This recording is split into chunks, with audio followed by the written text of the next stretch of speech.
Mazkur tamoyil ostida joriy yilning 13-may kuni viloyat soliq boshqarmasi tomonidan bir qator jurnalist va blogerlar ishtirokida Sirdaryo tumani Penshin qoshidagi Modern keramik MChJ qo'shma korxonasiga press-tur tashkil etildi. Ushbu keramik plitalarni ishlab chiqaruvchi korxona barpo etilishi uchun $20 million miqdorida investitsiya kiritilib, hozirgi kunda 250 ish o'rni yaratilgan. Quvonarli tomoni shundaki, ishlab chiqarilgan mahsulotlar qo'shni Rossiya, Qozog'iston, Qirg'iziston hamda Tojikiston mamlakatlariga eksport qilinmoqda.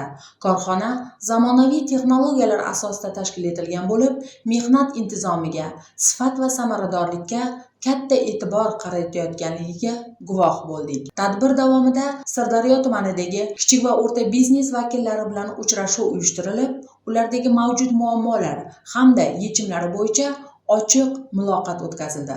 Muloqot davomida salqinlantiruvchi ichimliklarga aksiz solig'i nima sababdan joriy etilganligi to'g'risida soliq inspeksiyasi xodimlari tomonidan qatnashuvchilarga tushuntirishlar berib o'tildi.